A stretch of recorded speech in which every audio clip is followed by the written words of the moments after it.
Film की शुरुआत एक शांत इलाके से होती है जहां एना नाम की एक लड़की अपने बेडरूम में सेलो बजा रही है। उसका सौतेला पिता, जो एक बुरा और हिंसक आदमी था, हाथ में शराब की बोतल लिए कमरे में आता है और उसे रोक देता है। वह उससे सेलो छीन लेता है और उसके साथ जबरदस्ती करने की कोशिश करता है, लेकिन इस बार एना उसका विरोध करती है और उसे अपने दोनों पैरों से धक्का देकर दूर कर देती है। वह लड़खड़ाता है और उसकी गर्दन एक फूलदान से टकरा जाती है, जिससे उसे जोरदार ब्लीडिंग होने लगती है। आखिरकार एना के सामने ही उसकी मौत हो जाती है। कुछ ही देर बाद पुलिस आती है और उसे हिरासत में ले लेती है। पुलिस स्टेशन में उसकी जानकारी दर्ज की जाती है और जल्द ही उस पर मुकदमा चलाया जाता है। बेगुनाह होने की दलील देने के बावजूद जज उसे 4 से 9 साल के लिए जुवेनाइल सुधार गृह जुवेनाइल करेक्शनल फैसिलिटी भेजने की सजा सुनाते हैं। इसके बाद वह दूसरे युवा अपराधियों के साथ बस में बैठकर सुधार गृह जाती है, जहां नए लोगों को देखकर वहां के कैदी खुशी से शोर मचाकर उनका स्वागत करते हैं। पहुंचते ही गार्ड उन्हें सुधार गृह की यूनिफॉर्म पहनने का निर्देश देते हैं, जिससे वहां उनके समय की शुरुआत होती है। जल्द ही नए कैदी एक कमरे में इकट्ठा होते हैं, जहां वार्डन फ्रैंक अपना परिचय देता है और सुधार गृह के नियम बताता है। एना को उसकी कोठरी में ले जाया जाता है, जहां वह अपनी शांत और कम बोलने वाली साथी कैदी जीनी से मिलती है, जो लगभग 5 साल से वहां रह रही है। उस रात बत्तियां बुझने के बाद एना जल्दी ही सो जाती है, लेकिन जीनी जागती रहती है और चुपचाप उसे देखती रहती है। जीनी खुद को संतुष्ट करती हुई लगती है, लेकिन जब एना जागती है और आवाजें सुनती है, तो जीनी जल्दी से सोने का नाटक करती है और एना फिर से सो जाती है। अगले दिन कैदी मनोरंजन के लिए बाहर जाते हैं। चूंकि एना दूसरों के साथ घुलने मिलने में असहज महसूस कर रही थी, इसलिए वह दूसरों से दूर अकेले ही रहती है। लेकिन कोडी नाम की एक कैदी उसके पास आती है और उससे दोस्ती करने की कोशिश करती है। वह उसे बताती है कि जेल के मुश्किल माहौल में सुरक्षा के लिए किसी ग्रुप में शामिल होना जरूरी है। एना कहती है कि उसे अकेले रहना पसंद है और वह कोडी का प्रस्ताव ठुकरा देती है। बाद में खाने के समय कोडी और उसका ग्रुप फिर से एना के पास आते हैं और उसे एक दूसरी कैदी के बारे में चेतावनी देते हैं, जिसकी नीयत उसके प्रति खराब बताई जाती है। एना एक बार फिर कोडी की चेतावनी को नजरअंदाज करके चली जाती है, लेकिन कोडी उसे पीछे से धक्का देती है, जिससे उसका खाना जमीन पर गिर जाता है और गैंग उस पर हंसने लगता है। उस शाम जब एना फर्श साफ कर रही होती है, तो कोडी और उसकी सहेलियां उसे एक अंधेरे कमरे में घेर लेती हैं। वे उस पर अपनी बेइज्जती करने का आरोप लगाती हैं और उसे पीटना शुरू कर देती हैं। ग्रुप की लीडर बनकर कोडी एना को डराती धमकाती है और मारपीट की शिकायत करने पर अंजाम भुगतने की धमकी देती है। वहां से जाने से पहले कोडी एना को चूमकर और भी ज्यादा जलील करती है। इस घटना से बुरी तरह घबराई और घायल एना का इलाज इन्फर्मरी में होता है, लेकिन वह अपने हमलावरों की पहचान बताने से बचती है, क्योंकि उसे इसके नतीजों का डर है। वहाँ मौजूद नर्स उसे अपनी परेशानियों के बारे में वार्डन फ्रैंक से बात करने की सलाह देती है, इसलिए एना उस सलाह को मानती है और सुरक्षा की उम्मीद में फ्रैंक के ऑफिस जाती है। हालांकि फ्रैंक इस स्थिति का फायदा उठाता है और अपनी अथॉरिटी का इस्तेमाल करके उसके साथ गलत हरकतें करने की कोशिश करता है। हालात से परेशान और असहज महसूस करते हुए एना उसकी कोशिशों को ठुकरा देती है और रोते हुए अपनी सेल में लौट आती है। जीनी उसकी हालत देखकर पूछती है कि क्या फ्रैंक ने उसे छुआ था। इससे परेशान होकर एना जेल में मौजूद सभी लोगों को परवर्ण विकृत मानसिकता वाला कह देती है। हालांकि जीनी उसे समझाने की कोशिश करती है और जेल के माहौल के बारे में बताती है। आखिर में वह एना की सुंदरता की तारीफ करती है और वे दोनों एक दूसरे के करीब आ जाती हैं। हालांकि एना शुरू में हिचकिचा रही थी। अगले दिन जब वे बाहर टहल रही थी, तो एक अश्वेत कैदी, जो एना पर नजर रखे हुए थी, उसे डराने के लिए उसके सिर पर गेंद फेंकती है। हालांकि वह लड़की वहां से चली जाती है, लेकिन एना को बहुत गुस्सा आता है, इसलिए वह कोडी और उसकी गैंग से मिलने जाती है और उनके ग्रुप में शामिल होने की इच्छा जाहिर करती है। ग्रुप के एक सदस्य ने उसे रोकने की कोशिश की और उनके बीच लड़ाई हो गई। हालांकि एक गार्ड ने लड़ाई रुकवा दी, लेकिन इससे एना का अपने हक के लिए खड़े होने का पक्का इरादा जाहिर हो गया। बाद में कोडी एना को एक मौका देने का फैसला करती है और उसे समझाती है कि अगर एना सम्मान या सुरक्षा चाहती है, तो उसे उनके गैंग में शामिल होकर खुद को साबित करना होगा और उनकी शर्तें माननी होंगी। इसलिए कोडी एना को एक सुनसान कमरे में बुलाती है और उसे ड्रिंक ऑफर करती है। वो शर्त रखती है कि अगर एना को उनके गैंग में शामिल होना है, तो उसे उस अश्वेत लड़की से लड़ना होगा जिसने उसे डराने की कोशिश की थी, और ग्रुप इस लड़ाई को रिकॉर्ड करेगा। ना चाहते हुए भी एना मान जाती है और उस लड़की के पास जाकर उसे मारती है, जिससे एक जबरदस्त लड़ाई शुरू हो जाती है। हंगामा तब तक बढ़ता है जब तक गार्ड बीच बचाव करके शांति बहाल नहीं कर देते। सजा के तौर पर एना को नंगा करके 47 घंटे के लिए एक छोटे से अंधेरे कमरे में अकेले कैद कर दिया जाता है। जब उसकी सजा खत्म होती है, तो एना को वार्डन फ्रैंक के ऑफिस में बुलाया जाता है। फ्रैंक उसे देखकर खुश होता है, उसे अपनी ताकत और हर हरकत पर नजर रखने की याद दिलाता है। वो चेतावनी देता है कि अगर वो उसकी बात नहीं मानती है, तो उसे लंबी और कड़ी सजा मिल सकती है। फ्रैंक आखिरकार उस पर बात मानने का दबाव डालता है। जब एना डर के मारे घबरा जाती है, तो फ्रैंक उसका फायदा उठाकर अपनी इच्छा पूरी करता है। आखिर में एना को घिन आती है और वह नहाकर और उल्टी करके उस शर्म को मिटाने की कोशिश करती है। अगले दिन एना कोडी के गैंग के साथ एक छोटे से कमरे में जाती है, जहां गैंग का एक सदस्य उसकी बाह पर टैटू बनाता है, जो गैंग में शामिल होने की निशानी होती है।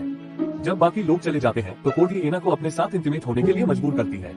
कोडी उसे अपने ग्रुप की सदस्य के तौर पर सुरक्षा देने का वादा करती है। हालांकि गैंग का एक सदस्य लगभग उन्हें उस हालत में देख ही लेता है, लेकिन कोडी जल्दी से उस लड़की को वहां से हटा देती है। इसके कुछ ही देर बाद एक गार्ड एना को वापस उसकी कोठरी में ले जाने के लिए आता है। अगली सुबह एना की माँ उससे मिलने आती है, लेकिन माँ से हिम्मत बंधने के बजाय वह एना पर चिल्लाती है। माँ उस पर सौतेले पिता की जानबूझकर हत्या करने का आरोप लगाती है और एना की सफाई का उन पर कोई असर नहीं होता। गुस्से और झुंझलाहट में माँ उसे मारती भी है। गार्ड के मामले को शांत करने की कोशिश के बावजूद माँ का गुस्सा और बढ़ जाता है और वह कहती है कि वह चाहती है कि एना जिंदगी भर जेल में ही रहे।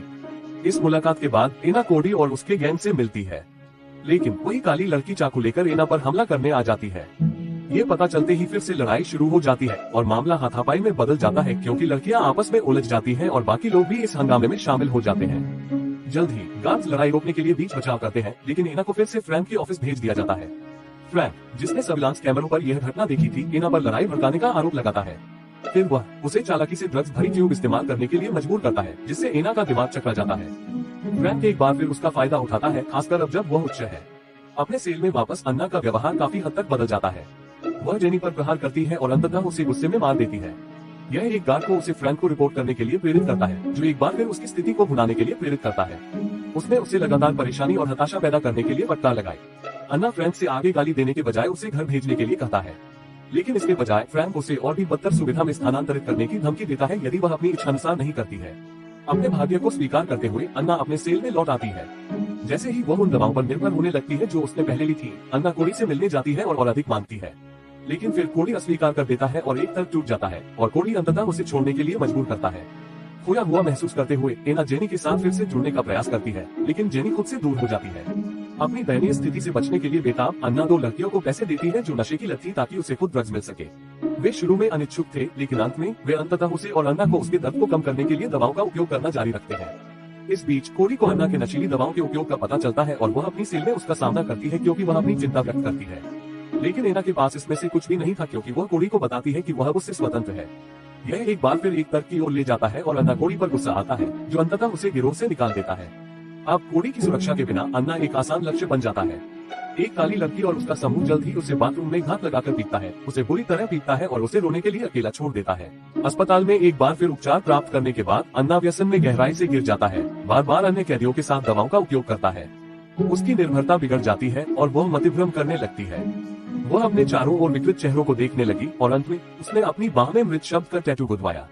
आखिरकार अन्ना बीमार हो जाती है, क्योंकि वह अपनी कोशिका में उल्टी करती है।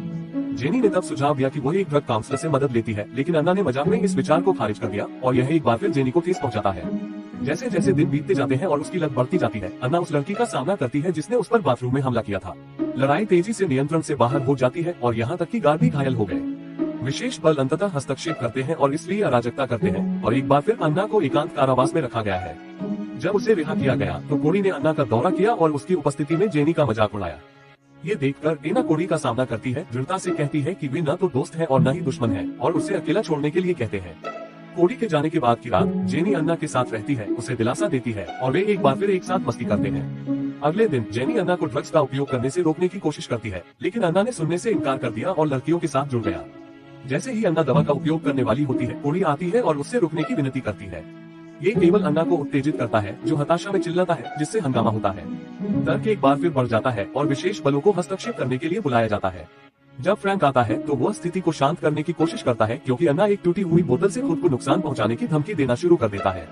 वह इसे छोड़ने से इनकार कर देती है और जब एक गार्ड उसे उससे लेने की कोशिश करता है तो फ्रैंक के चेहरे पर खरोंच आ जाती है। जल्द ही अन्ना को वश में कर लिया जाता है और एक बार फिर से उसके कपड़े उतार दिए जाते हैं। इस बार उसने अंधेरे में एक विस्तारित अवधि बिताई और उसका जल्द ही मोहभंग हो गया। एना अंततः हताशा के एक पल में अपने भोजन की ट्रे को तोड़ देती है और खुद को टुकड़ों से काट लेती है। एक गार्ड को जल्द ही उसका खून बहता हुआ पाता है और चिकित्सा सहायता की मांग करता है। जब अन्ना जागती है तो वह खुद को साइक वार्ड के डॉक्टरों में से एक डॉक्टर हान की देखभाल में पाती है। वह अन्ना को बताती है कि वह उसकी मदद करने के लिए वहाँ थी और अन्ना उसे बताता है। एना उसे बताती है कि उसका जीवन लेने का इरादा नहीं था, लेकिन वह बस उस अलगाव और दर्द से बचने के लिए तरसती है जिसे वह महसूस करती है। बाद में उसे जनरल वार्ड में भेज दिया जाता है, जहाँ नर्स उसे आराम देने के प्रयास करती है। एक बार बेहतर महसूस करने के बाद अन्ना अपनी माँ से बातचीत का अनुरोध करती है। उसके आश्चर्य के लिए उसकी माँ अपने पिछले कार्यों के लिए माफी मांगती है और अन्ना को उसके कॉलेज की छात्रवृत्ति को पुनः प्राप्त करने में मदद करने का वादा करती है। एना को अंततः पता चलता है कि उसकी माँ ने घर खो दिया है। उसने अतीत में अपनी गलतियों का एहसास किया है। जब अन्ना को आशा के टुकड़े मिलना शुरू हो गया था, फ्रैंक उसे फिर से अपने कार्यालय में वापस बुलाता है। वह जोर देकर कहता है कि वह अपने सेल में लौटने के लिए पर्याप्त है और उसकी चिंताओं को खारिज कर देता है। वापस सेल में एना को अपने तरीके बदलने की आवश्यकता महसूस हुई और उसने अपने हाथ से गिरोह के टैटू को हटा दिया। अन्ना के संकट को देखते हुए जेनी ने उसके लिए अपना समर्थन व्यक्त किया। दोपहर के भोजन के दौरान कोडी और उसका गिरोह अन्ना का मजाक उड़ाते हैं और उसके अकेलेपन पर हंसते हैं। उस रात एक गार्ड अन्ना को एक छोटे से कमरे में ले जाता है जहां फ्रैंक अपने सिलो के साथ इंतजार कर रहा है। वह अन्ना को जेल अधिकारियों द्वारा आयोजित एक प्रतिभा शो में खेलने का मौका देता है। हालांकि शुरू में अनिच्छुक अन्ना अंततः सहमत हो जाते हैं। जैसे ही अन्ना सिलो बजाती है वह आराम के एक संक्षिप्त क्षण का अनुभव करती है क्योंकि वह ध्वनियों में तल्लीन हो जाती है। हालांकि अगले दिन चीजें एक बार फिर से एक भयावह मोड़ लेती है और अन्ना को एक नोट रीडिंग मिलती है, आप मर चुके हैं। इससे पहले कि अन्ना इसे समझ सके, कोडी और उसका गिरोह उस पर घात लगाकर हमला करता है और वे टैटू को हटाने पर अपना रोष व्यक्त करते हैं। कोडी फिर अन्ना के चेहरे को ब्लेड से काटता है और गिरोह को उसे पीटने का आदेश देता है। अन्ना को इलाज के लिए अस्पताल ले जाया जाता है जहां फ्रैंक उससे मिलने जाता है। कोडी को दंडित करने का वादा करते हुए नज ने जल्द ही महसूस किया कि फ्रैंक के स्पर्श अनुचित होते जा रहे थे, लेकिन उसने उसे शांत रखा। फ्रैंक के जाने के बाद नज अन्ना से कहती है कि वह फ्रैंक के कदाचार की रिपोर्ट करने में मदद करेगी। हालांकि फ्रैंक निगरानी कैमरों के माध्यम से उनकी बातचीत पर जासूसी करते हुए एक कैदी को नज को बाहर निकालने का आदेश देता है। जब अन्ना को इस बारे में बताया गया तो वह तबाह हो गई और आंसुओं में टूट गई। उसे एक बार फिर फ्रैंक के कार्यालय में बुलाया गया जहां वह उसे बताता है कि नज की मौत के लिए कोडी जिम्मेदार था। फ्रैंक तब अन्ना को चेतावनी देता है और वह कोडी के साथ किस तरह के खतरे का सामना करता है इस पर जोर देता है और उसे टैलेंट शो की भी याद दिलाता है। शो के दौरान अन्ना ने अपने सेलो को खूबसूरती से निभाया और अंततः दर्शकों से तालियां बजाई। बाद में फ्रैंक ने उसे सूचित किया कि प्रशंसा के एक शो के रूप में वह अगले महीने उसके लिए पैरोल की सुनवाई निर्धारित करेगा। जबकि अन्ना आश्चर्यचकित है, फ्रैंक स्वतंत्रता के वादे का उपयोग यह मान करने के लिए करता है कि वह स्वतंत्र रूप से खुद को उसे दे देती है और मंच पर उसके साथ अपना रास्ता समाप्त कर लेती है। अपने सेल में वापस एना जेनी को पैरोल की सुनवाई के बारे में बताती है। जेनी हालांकि उसे सतर्क रहने की चेतावनी देती है और फ्रैंक पर भरोसा नहीं करने का दावा करती है कि वह अंत में लोगों की आशा को चकनाचूर करने का शौकीन है। उसे अपने वचन पर रखने के लिए दृढ़ संकल्प अन्ना फ्रैंक को नीचे ले जाने में सहायता के लिए कोडी से संपर्क करता है। कोडी सहमत है और उसे फ्रैंक के कदाचार को गुप्त रूप से रिकॉर्ड करने के लिए एक कैमरा देता है। पैरोल की सुनवाई के दिन अन्ना फ्रैंक को उनके सौदे की याद दिलाता है। फ्रैंक अन्ना से एक आखिरी एहसान मांगता है, इस बात से अनजान है कि वह पूरे पल की रिकॉर्डिंग कर रही है। बाद में अन्ना को एक कार्यालय में बुलाया जाता है जहां वह उन अधिकारियों से मिलती है जो पैरोल के लिए उसके व्यवहार और तत्परता पर सवाल उठाते हैं। जब अन्ना उन्हें बताता है कि वह पूरी तरह से पुनर्वासित है और वह पैरोल के लिए तैयार है तो फ्रैंक असहमत है। अन्ना, जिसने इस व्यवहार की उम्मीद की है, वीडियो सबूत प्रस्तुत करती है, फ्रैंक के जघन्य कृत्यों को उसके साथ उजागर करती है। इस खुलासे से आहत अधिकारियों ने त्वरित कार्रवाई की है। फ्रैंक को गिरफ्तार कर लिया जाता है और ले जाने के बाद अन्ना को अंततः उसकी पैरोल दी जाती है। अधिकारी उसकी पीड़ा के लिए क्षमा चाहते हैं और उसकी रिहाई सुनिश्चित करते हैं। जाने से पहले अन्ना ने जेनी को अलविदा कह दिया, एक फाइनल हार्दिक विदाई का आदान प्रदान किया। जैसे ही वह इमारत से बाहर निकलती है वह कोडी को पास करती है और मदद के लिए उसे भी धन्यवाद देती है। इसके बाद उसे बाहर के गार्ड ने ले जाया। वहां एना अपनी मां के साथ फिर से मिलती है जो खुली बाहों से उसका स्वागत करती है। समापन दृश्य में अन्ना को अपने सेलो पर प्रदर्शन करते हुए दिखाया गया है। बड़े दर्शक विस्मय में देखते हैं क्योंकि उसका संगीत कमरे में भर जाता है। उनमें से उसकी मां ये सुनती है कि वह आंसू में बह गई है, अपनी बेटी के लचीलेपन और अंधेरे पर विजय को देख रही है। अगर आपको यह वीडियो पसंद आया है तो चैनल को सब्सक्राइब करें और अधिक मूवी रिकैप्स के लिए नोटिफिकेशन चालू करें। देखने के लिए धन्यवाद।